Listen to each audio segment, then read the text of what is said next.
Even though I'm gay, I've realized my best friend is the love of my life, but now that I'm battling cancer, I'm terrified I'll never get the chance to tell him he's the only one I want forever. My dearest friend in the world is a man named James. I try to describe how great he is, but it's honestly easier just to tell you the story. James and I grew up in the same town, a conservative Christian town in nowhere, USA.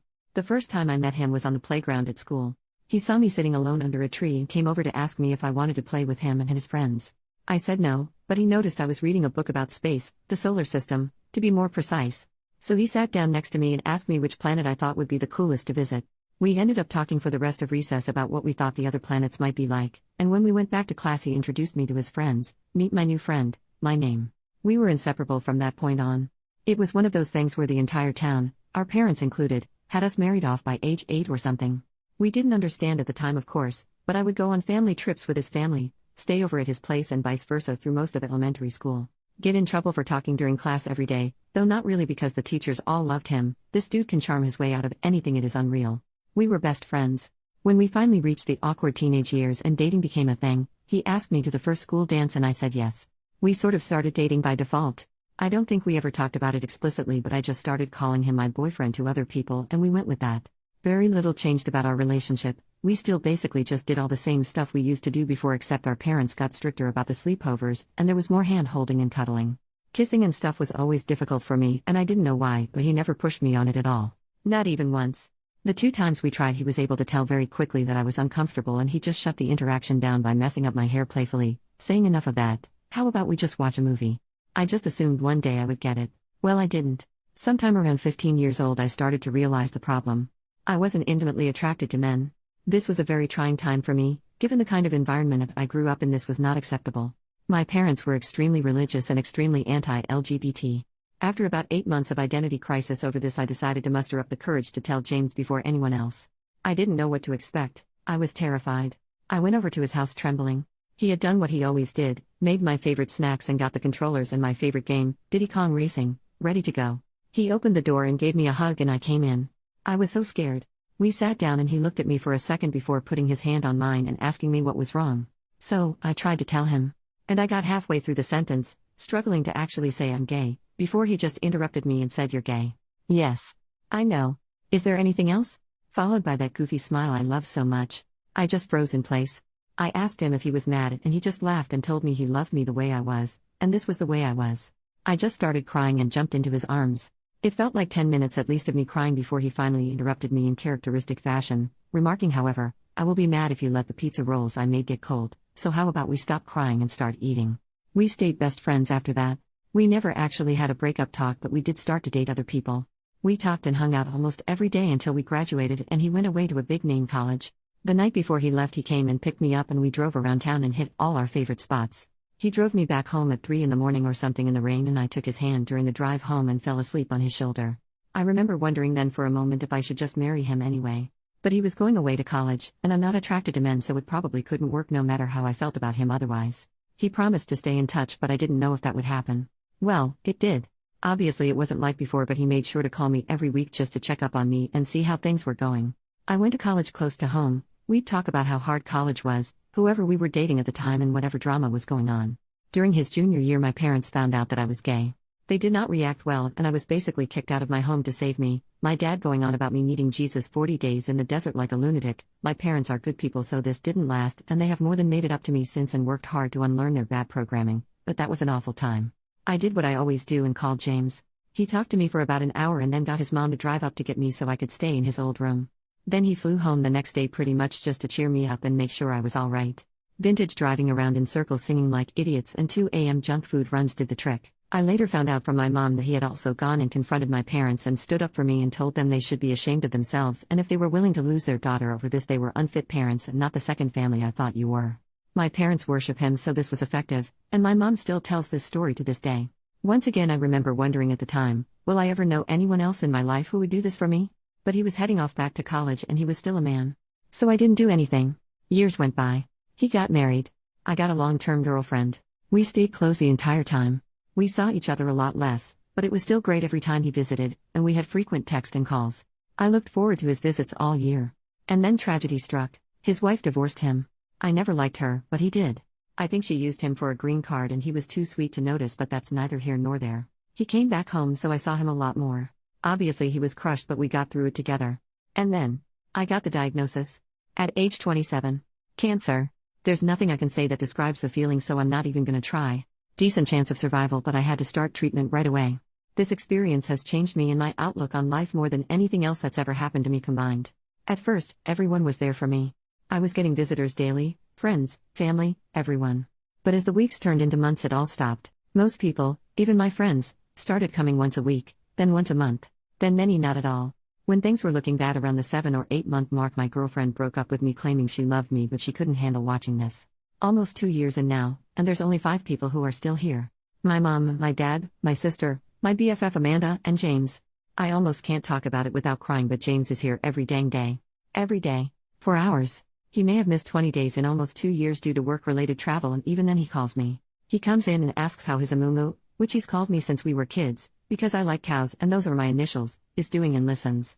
He brings my favorite snacks and treats when I can have them, board games we like to play, old video games on handheld so we can play. He sings to me and shows me pictures of places he's been that I'd like to go to, and talks about taking me once I'm better. He sits there and holds my hand in silence so I won't be alone until the doctors tell him it's time to go. Then he does it again the next day. I've never seen him cry or show any sadness. If I even casually say something like if I get better, he'll immediately interject saying when you get better. He just won't give up on me. The only other person who is there like this is Mom. Even my dad, sister, and Amanda, who have also shown up in big ways, are not this consistent.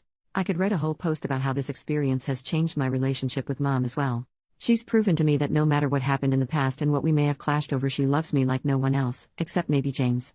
My mom is the #1 all-time James fangirl. She has been attempting to get me to marry him since I was 7 years old. A long time ago she stopped that.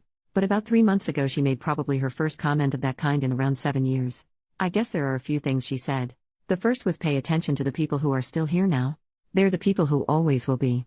They're the people who love you and not just what you can do for them. Which sort of set me off on the whole months-long train of thought that led to this post. Amanda and my sister also make a lot of comments about James. Both really like him, and Amanda told me a few visits ago that she thinks I love him, and one reason none of my other relationships have worked out is that the other person can always tell they're #2 everywhere but the bedroom. Then about a month ago, Mom was a little more direct. After James left one evening she told me, "Baby, in all my years on this earth, I've never seen anyone love anybody like that boy loves you. I know you don't like it when I talk about this, but trust me, if you let him go again you're gonna regret it forever." I don't know what has changed, but this time when she said that, I just knew she was right. Every relationship I've ever been in has had some problem or thing that has to be worked on. Most of them have several. The only thing missing here is that I don't feel a strong urge to rip his clothes off like I have with some, but honestly, not all or even most, of the women I've been with. But even there it's different. In general I find the idea of being with a man disgusting, but I don't find it disgusting with him. I like being touched by him and being close to him. He's so gentle. Lately I even find myself fixating on his lips and daydreaming about kissing him. I'm not that intimate of a person, and I think overall, of the people I've known in my life, I would be happier with him than with anyone else, and it isn't close. Now the big problem is the cancer. Honestly, I'm not really on the fence about this anymore. If I survive, I want to be with him. I am getting better and the doctors are hopeful. But I am not sure if I should tell him now or not. I want to tell him so bad. I want him to know how much I love him. Lovers have come and gone for both of us, but every time I close my eyes and think about times I felt truly loved, understood and accepted, it's always his smiling face I see. When I think about times I felt warm and safe, it's his arms I feel wrapping around me like a warm blanket just my size, his voice I hear saying, "Don't worry Amumu, it'll be alright." Or cracking some silly joke. I want him to know that I want him with me, by my side forever. There's nowhere I'd rather be than wherever he is, doing absolutely anything. Cuddling up on the couch making jokes about stupid movies, playing our favorite video games, talking about life till 2 a.m., driving around in circles while he sings boy band songs like a goofball. I don't care as long as he's there too. I want him to know that if I survive this, we will be together. That's what I want. That's all I want. He's all I want.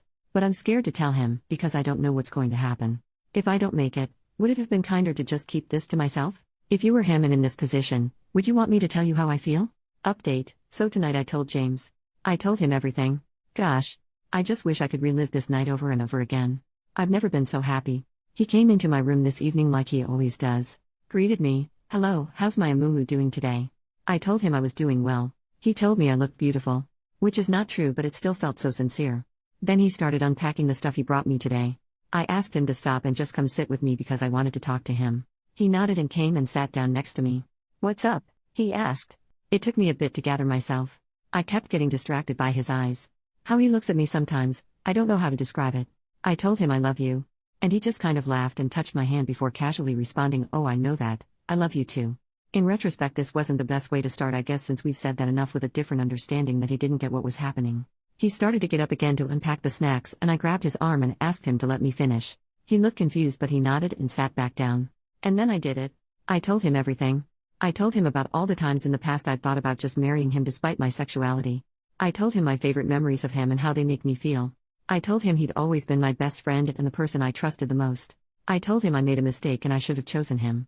I then basically devolved into reciting the last paragraph of my first post to him. He's the face I see when I think about feeling loved, the embrace I feel when I think about being safe. It doesn't matter what we do, if we're together I'm happy, and he's the only thing I want for the rest of my life. He basically froze. He said nothing, just looked at me as I spilled everything. I am not sure he even blinked. When I finished and looked up at him, he was sitting there like a statue with his mouth slightly open, still enough it was like he forgot to breathe. James always knows what to say, so this was a little unnerving to me. I started to ask him if everything was all right, but before I could finish, his expression broke. He exhaled into a weak but incredibly tender, quivering smile, and he just reached out and pulled me into a hug. I buried my head in his chest and his arms just wrapped around me. I just melted into him. He was so gentle. It felt so easy. It felt so right. Then he started crying, and then I started crying. He's been coming here through 2 years of cancer treatment and never seen him cry till now. He held me for a while, but however long it wasn't long enough. He still hadn't actually said a single word since I finished talking, but I guess he didn't really need to. Then he finally answered my question with, "Now it is." When he finally pulled away, his face was red from crying, but he just looked so happy. He looked at me for a bit. It was kinda cute because he had a little trouble maintaining eye contact, which he usually doesn't. He was like a little boy again. Then he finally looked right at me and he just said, "You are the only thing I've ever wanted." Then I started crying again and he started crying again, and he pulled me to him and held me again. I wish it never ended. A little bit later, once we exhausted our crying capacity, I showed him the post. He made a few jokes about wanting to meet this James guy and about how he had better go and thank my mom for her 20-year wingwomanship lol. Then after he finished reading it, he kissed me. It felt easy, not scary at all, and just right. He asked me if it lived up to my daydreams and I chuckled and said yes. Then he said, "I'm not so sure myself, I think I need more data," and kissed me again. He is so ridiculous, but this was smooth as butter. Then after that we started talking, and I guess he told me everything too. He said he'd loved me since we were little kids. Told me he still has every drawing, letter and craft I ever made for him in a safe that he took with him to college and has taken everywhere he's ever lived. We talked about the day I came out as gay to him, and how he'd figured it out earlier, but he struggled to accept it for months in secret because he had lived his entire life up to that point assuming we would be a family and wanting nothing else. He told me he thought about our last night before college all the time, and he kept hoping that entire night I'd say something before he left, because then he'd have transferred colleges to stay with me. Told me he actually took a very long way home just to prolong the time when we were holding hands and I was sleeping on his shoulder, and that it was to this day his favorite memory. Then he looked at me with those piercing green eyes and said, "For me, there has never been anyone else." He loved once, me, and then struggled through a bunch of rebounds, and even though he had learned to bury it and move on with life and was happy in our friendship, his heart had only ever belonged to me. Honestly, I guess I should have known this. My dad told me he was sure this was true before, but I didn't listen. But I was flustered and deeply moved. I joked that he should enter the Olympics as a torch carrier, and he said they'd never have a chance. I'm the greatest there ever was. We sat and talked and reminisced some more, mostly about when we were kids. I found out some things I never knew because he avoided telling me how romantic some things were for him after I came out, but I also kinda realized. I think they felt romantic to me too. Then he sang me some of our songs. His voice is so beautiful. We had another embrace and another kiss. Both still felt divine. I can't wait to have my hair back again so he can pet it like he used to when we were kids. Then I brought up the love-making question, and oh my gosh, it was the cutest shit ever. I barely got to say anything before he started tripping over himself like, "Look, I don't even care. I don't need that. If we need mistresses or something we can do that, it doesn't bother me. I just want to wake up with you every day." Which was sweet, but then I told him that even though I didn't know how that would go, and I might not be able to, I wanted to try with him anyway when I got better, and oh my god, he turned tomato red and could barely look at me. Literally could not even manage to form a sentence in response, just mumbled incoherently before managing to get out, "Okay, if you're sure." This man has been married and had 6 girlfriends, but he completely just falls all over himself at the thought. God, it was adorable. This is the only thing I'm still a little worried about, but I do want to try. I mean, I like the kissing, which I thought was completely impossible. And I know that if it doesn't turn out well, it won't ruin anything and we'll still be together and just figure something else out for that one need. Then we talked about the cancer. He is so sure I'm gonna make it. It's so touching. It took a little while to get him to take the other possibility seriously. When I finally did and I told him that it's the reason I didn't tell him sooner, he held my hand and told me that if that happens, he'd be okay because he'll always know that he was one of the lucky ones because he was mine. Jesus Christ, I almost lost it. Then he said if we don't have that much time left, we better make sure every minute counts. I said that's pretty hard to do in a hospital, and he replied, what do you mean? We're both here, and that makes this the best place on earth. Dear God, what did I do to deserve this man? I teared up again, and he held me one last time. Then the doctors came in. He kissed me goodnight. We both said I love you, but it felt so different. It's never felt so good to say or hear those words. Then he smiled at me and left. I was so excited, the first thing I did was call Mom, and she was just ecstatic. I think she might be happier than me, which is saying something, lol. As soon as I told her what happened and that James and I are together, she just started crying and talking about what a good boy he is, how she just knew this would happen and that she can rest easy now because she knows I will always be loved and taken care of. Plenty of her destiny talk, which usually gets on my nerves, but honestly I was so happy tonight. Screw it, I'm on board. Maybe it was destiny. I guess sometimes Mom really does know best. I feel like a teenager again. I never thought I'd feel this way again in my life. I never even imagined if I did it would be for a man. God, I love him so much. Now I can't understand what I was ever worried about or why I didn't do this years ago. Thanks so much to everyone who read my story and helped give me the perspective and courage I needed to finally do what I should have done years ago. Now, as long as my health cooperates, I'll be one of the lucky ones too, because I am his. OP comments on her post getting reposted months later. I guess as another small update, things are going pretty well for me considering the circumstances. Oncologist is still very optimistic and I am feeling better, not at the moment, but that's because of chemo last week. I'm responding very well to treatments and things are continuing to look better and better on the health front. And James has just been the absolute best. He was already such a huge source of support for me before I told him how I felt and we became a couple, but since then, man, there's no words for it. I guess he feels like he doesn't have to hold back on the affection and support, and it's been absolutely wonderful being cradled in his love basically every hour of the day. I feel so lucky and I am so glad I told him, and so thankful to everyone who responded to my post and helped me muster the courage to do so.